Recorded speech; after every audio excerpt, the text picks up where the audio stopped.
প্রিয় শিক্ষার্থী বন্ধুরা, আশা করি তোমরা ভালো আছো।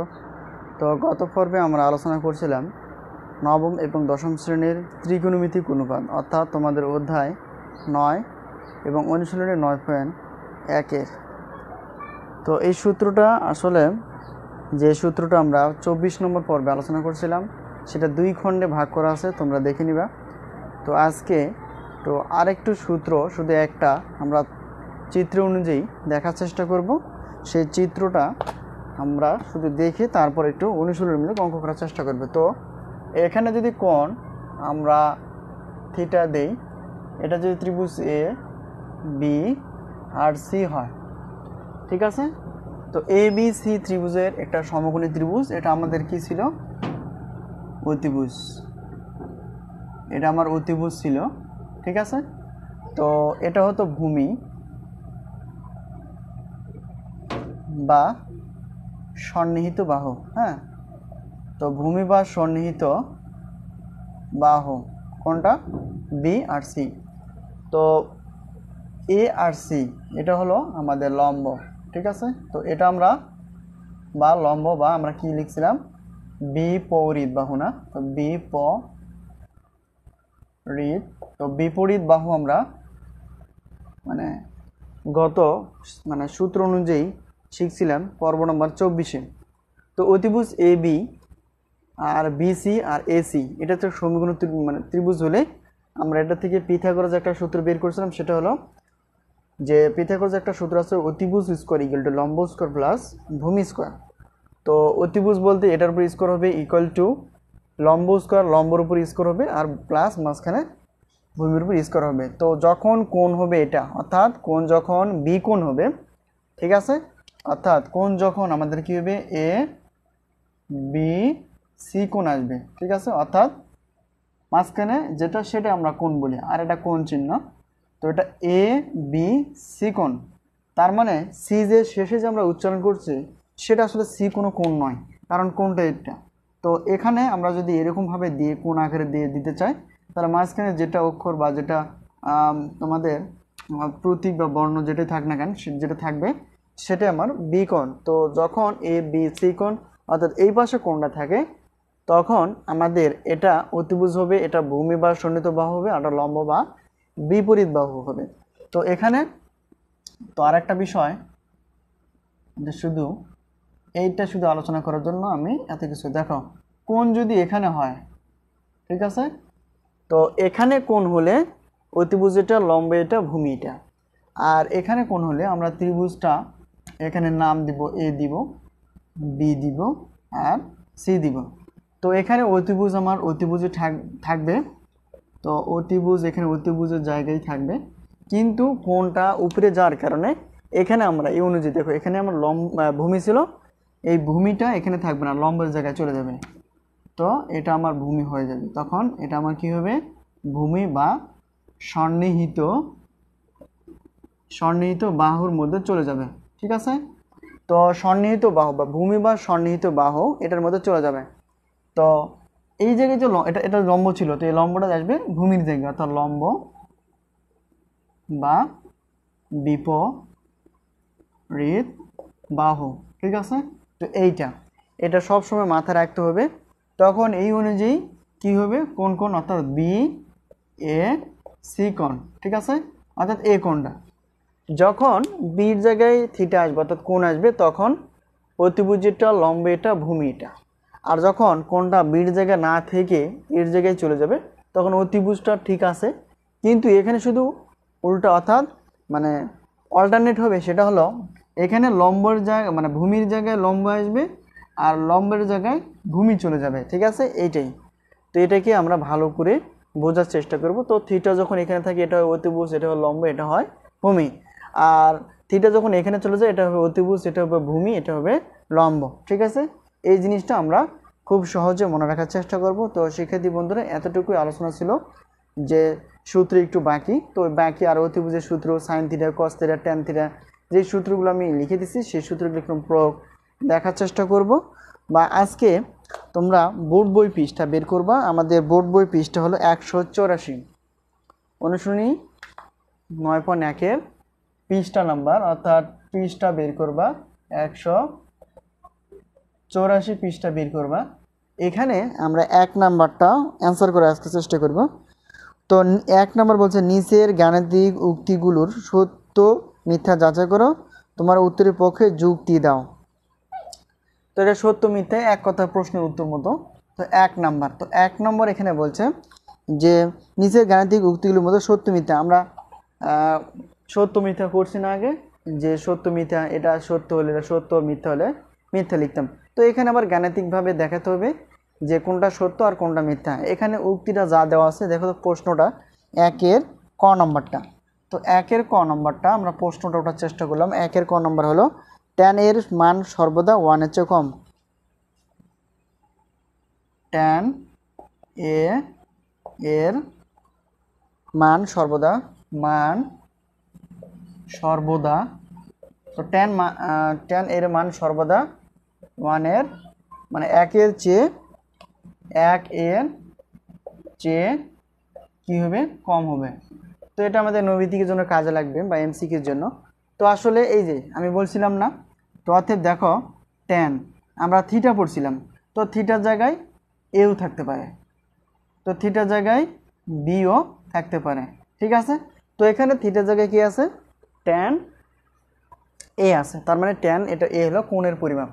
তো আসলে এটা আসলে উক্তিটা সঠিক নয়, কারণ tan এর মান সর্বদা তোমাদের সব 1.73 এরকম আছে, অর্থাৎ tan এর মান 1-এর চেয়ে কম নয়, 1-এর চেয়ে কম নয়, বরং 1-এর চেয়ে বেশি হবে।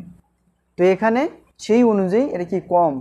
তো এখানে আমরা সঠিকটা জানলাম যে tan এর মান 1-এর চেয়ে বেশি, কিন্তু এখানে দেখো কম। তাহলে এখানে অ্যান্সারটা অর্থাৎ উত্তরটা আমরা দিব কিভাবে, অতএব এখানে লিখব tan এর মান সর্বদা 1-এর চেয়ে বেশি, ঠিক আছে। তো তাহলে এটা আমরা সঠিক জানি, কিন্তু এখানে শুধু বলছে যে সত্য না মিথ্যা এটাই দেখাতে হবে, এত কিছু দেখার দরকার নেই, এটা শুধু লিখলাম তো এটা বোঝার জন্য। তো এখানে আমরা লিখব যে উক্তিটি, লিখব উক্তিটি সত্য না মিথ্যা, মিথ্যা। কেন মিথ্যা, আমি আগে বলে দিলাম যে tan এর অর্থাৎ tan থিটার মান সব সময় 1-এর চেয়ে বেশি হয়। যখন 9.2 যাব তখন ওই যে কোণের পরিমাণ সাইন থিটা 0 ডিগ্রি মান কত, তোমাদের 30 ডিগ্রি মান কত, 45 ডিগ্রি মান কত, 60 ডিগ্রি মান কত, 90 ডিগ্রি মান কত, এই সমস্ত আমরা পরে পড়ব। কিন্তু এখানে একটু দেওয়া আছে সামান্য নমুনা হিসেবে, তো নমুনা হিসেবে করার চেষ্টা করি। এরপর নেক্সট প্রশ্নটা হলো খ নম্বর। তো খ নম্বর প্রশ্নটা হলো, এখানে প্রশ্নটা আছে cot a হলো cot ও এর গুণফল। cot a হলো, তো cot a হলো cot ও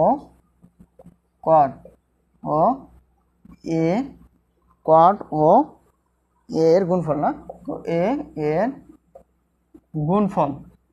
তো এটা আমাদের দেওয়া আছে। তো আসলে এটা কি আসলে সঠিক, আমি আগে বলছিলাম যে ত্রিকোণমিতির তোমাদের 6টা অনুপাত, sine theta, cos theta, tan theta, sec theta, cosec theta এবং কোসেক, আচ্ছা সাইন থিটা, তারপর cosec theta, sec theta, cos theta, tan theta, cot theta, এই 6টা অনুপাত। তো 6টা অনুপাতের আমি এখানে এই উক্তিটাও মিথ্যা হবে, কেন, অতএব আমি বুঝাই দিতেছি উক্তিটি মিথ্যা, ঠিক আছে। কেন মিথ্যা, কারণ আমি আগে বলছি যে কটের সঙ্গে থিটা থাক, এ থাক, বি থাক, সি থাক, কসের সঙ্গে মানে এ থাক, বি থাক বা থিটা থাক, যেই জিনিসটা থাক না কেন, এই যে আলাদাভাবে কট কোনো কিছু বোঝায় না, আলাদাভাবে কোনো অর্থ আমাদের আসে না, কিন্তু এটা সঙ্গে যুক্ত থাকার কারণে এটাকে আমরা বুঝতে পারলাম কট এ, অর্থাৎ কট এ কোণের পরিমাপ বা এটা কোণের পরিমাপ বোঝাই। কিন্তু এখানে আমি যদি সিম্পলভাবে একটা কথা বলি, এটা কি লিখলাম, অবশ্যই তোমরা বুঝতে পারছো, এটা 10 লিখলাম, অর্থাৎ 10। তো 10টা কি সিম্পলভাবে একটু সংখ্যা বোঝাই, ঠিক আছে। তো এই 10-এর পাশে আমি যদি কেজি লিখি তাহলে কি বুঝাবে, ওজনের পরিমাপ বা 10 কেজি বুঝাবে। আমি যদি গ্রাম লিখি তাহলে কোন বোঝাবে? এটা 10 গ্রাম, এটা একটা ওজনের পরিমাপ বোঝাবে। আমি যদি এখানে 10 টেক লিখি তাহলে কি 10 টাকা বোঝাবে, ঠিক আছে। তারপর আমি যদি এখানে 10 এল লিখি মানে লিটার বোঝাবে। তো এভাবে একটা প্রতীক, অর্থাৎ এটা একটা চিহ্ন, অর্থাৎ আমরা এক কথায় বলতে গেলে এই কোণটা, অর্থাৎ এটা কোণের পরিমাপ নির্দেশ করে। তো এখানে কটের নির্দিষ্ট কোনো অর্থ নাই, অর্থাৎ শুধু কট, শুধু সাইন, শুধু কস, শুধু সেক, কোসেক, এগুলো শুধু কোনো এদের নির্দিষ্ট কোনো অর্থ নাই, অর্থাৎ এটা অর্থ বহন কোনো কিছুই করে না। তো এখানে এই এটা যদি আমি এটা দিতাম, থিটা দিতাম, তো এটা কি বোঝায়? এটাও কোণের পরিমাপ বোঝায়, অর্থাৎ থিটা একটা, কট থিটা একটা কোণের পরিমাপ বোঝায়।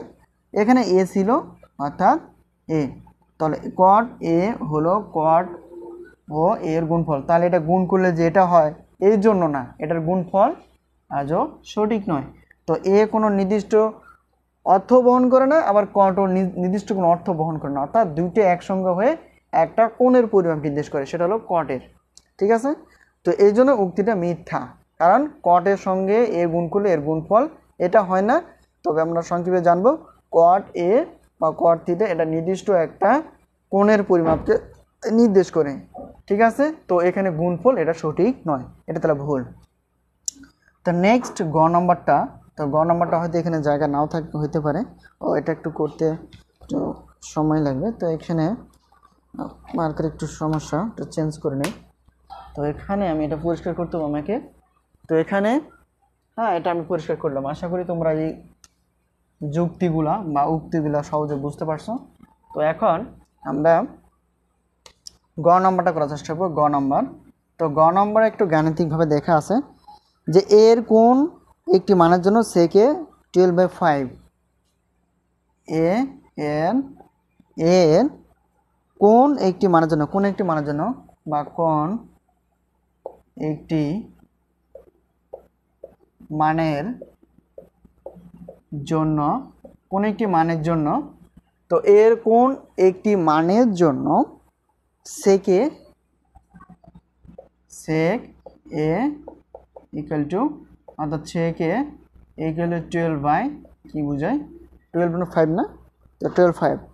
তো এখানে আমরা এটা কি বুঝাই? কোণের পরিমাপ বোঝাই। তো যদি এখানে এ না থাকতো তাহলে শুধু সেক বোঝাতো। সেক বলতে কি বোঝায়? কিছুই বোঝাই না, অর্থাৎ সেকে বলতে এটা ত্রিকোণমিতিক কোণের পরিমাপ বোঝায়। তো এখানে আমরা এই যে এটাকে একটা গাণিতিক রূপ দেওয়ার চেষ্টা করব, অর্থাৎ এই এর কোণের পরিমাপ বের করতে হবে। তো আমরা এখানে আমরা লেখার চেষ্টা করি যে কিভাবে। তো ইমপ্লাইজ দ্যাট, আমরা এটা সমাধান করার চেষ্টা করব। তো সেকের বিপরীত কি, অর্থাৎ সেক থিটার বিপরীত কি? 1/cos থিটা, ঠিক আছে। এটা জানি না, cos থিটা জানি, কিন্তু এখানে থিটা নাই, এটা এ আছে, তার মানে এ দিব। থিটার জায়গায় কি হয়ে যাবে? এ হয়ে যাবে, ঠিক আছে। যদি এখানে থিটা হইতো, এখানে যদি থিটা হইতো, এখন আমরা কি দিতাম? থিটা দিতাম। তো মনে মনে কল্পনা করতে হবে এখানে যে সেকে সমান আমরা জানি 1/cos এ। তো এখানে 12 কি করতে হবে? 5। তো মূল উদ্দেশ্য কি? তো আমাদের মূল উদ্দেশ্য হলো, তো দেখো এই যে কসে কেন, সেক থেকে কেন কস আনলাম, তোমাদের ক্যালকুলেটর আছে দেখবা, এখানে ক্যালকুলেটর সাইন, কস এবং ট্যান, এই ত্রিকোণমিতির 3টা অনুপাত দেওয়া আছে, বাকি 3টা দেওয়া নাই। এর জন্য আমরা সেককে ভাঙে কসে আনলাম। তো এখানে আমাদের কি করতে হবে? দেখো এটার সঙ্গে এটা আড়াআড়ি গুণ করো, বা এটার সঙ্গে এটা আড়াআড়ি গুণ করো, ঠিক আছে। তাহলে এটার সঙ্গে আমরা আড়াআড়ি গুণ করব। তো এটা দেখো, এটা তো যেহেতু আমার কস মানে এর মান বের করতে হবে, তাহলে কস এ, ঠিক আছে। তো এটা আগে হবে, অর্থাৎ 12, এটার সঙ্গে অর্থাৎ সংখ্যাটা আগে হয়, তাহলে 12 cos, তাহলে এটার সঙ্গে এটা গুণ করে এই পারি থাকলো, ঠিক আছে। বুঝতে পারলাম? এটাকে বলা হয় আর গুণের মতো। তো কি করলাম? আমার মেন উদ্দেশ্য এর মান বের করতে হবে। তো এর মান বের করার জন্য তো cos এর সঙ্গে আছে, তাহলে cosটা রেখে দিলাম। তো এখানে 5 আর এটা গুণ অবস্থা আছে, আমার দরকার নেই, এটা কি করে দিলাম? ভাগ হয়ে গেল, ঠিক আছে। তো এখন আমরা সিম্পলভাবে cos এর মান বের করব। তো দেখো 5 কে 12 দ্বারা ভাগ করতে হবে, অর্থাৎ 5 তোমরা ক্যালকুলেটর দেখবা, 12 ভাগ করলে কত হয়? 0.41। হ্যাঁ, এটা ভাগ করলে 0.416, এখানে 3টে শূন্য আছে না, 7। 6, আচ্ছা 6, অনেকগুলো 6 6 আছে, আমরা 6 আমরা একবার যোগ করতে হয়, এটা নিয়ে নিলাম। ঠিক আছে, তো এইটা এখন আমার বের করতে হবে শুধু এর মান। তো এর মান বের করলে দেখো cos ইনভার্স চলে আসবে। তো এখানে এই দিকে পার করলে cos ইনভার্স চলে আসে, আর এই যে 0.4167।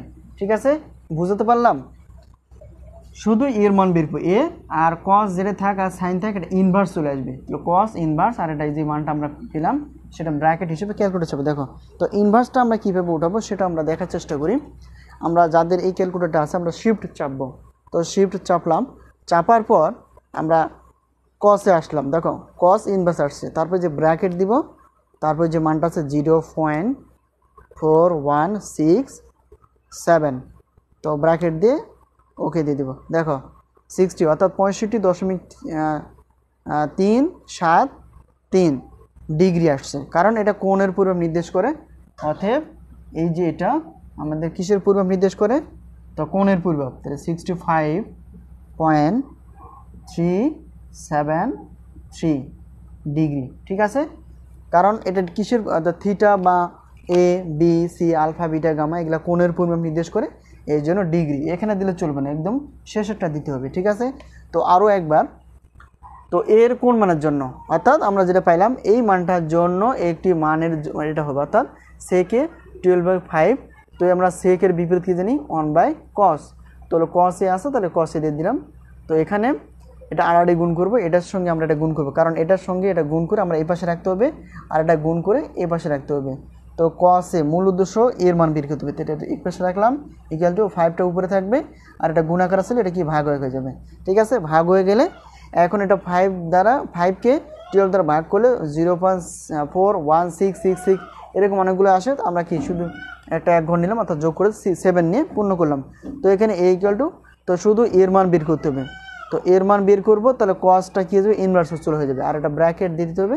অর্থাৎ a হলো 65.37 ডিগ্রি, 73 ডিগ্রি। ঠিক আছে, আশা করি এটা বুঝতে পারছো। তাহলে এর উত্তরটা লিখবো কি, যে উত্তর লিখব যে এ এর মান কি লিখবো? 65.373 ডিগ্রি, এই মানটার জন্য হ্যাঁ এটা হবে। ঠিক আছে, তো আশা করি বুঝতে পারছো এটা। তো এখন ধীরে ধীরে একটু খুব কঠিন হয়ে যাবে। তো ঘ নম্বরটা করে আজকে এই পর্যন্তই। তো দেখো এখানে কিছু নাই, এটা গাণিতিকভাবে কিছু নাই। তো ঘ নম্বরটা আমরা দেখি, একটু প্রশ্নটা পড়ি। তো এখানে cos হলো কোট্যানজেন্ট এর সংক্ষিপ্ত রূপ। cos হলো কোট্যানজেন্টের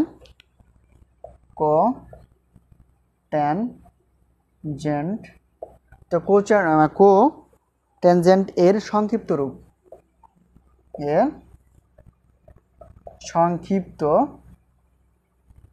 রূপ, ঠিক আছে, রূপ। ঠিক আছে, এই জিনিসটা তো এটা আসলে কি ঠিক? cos এর সংক্ষিপ্ত রূপ কোট্যানজেন্ট না, এটা আসলে ঠিক নয়।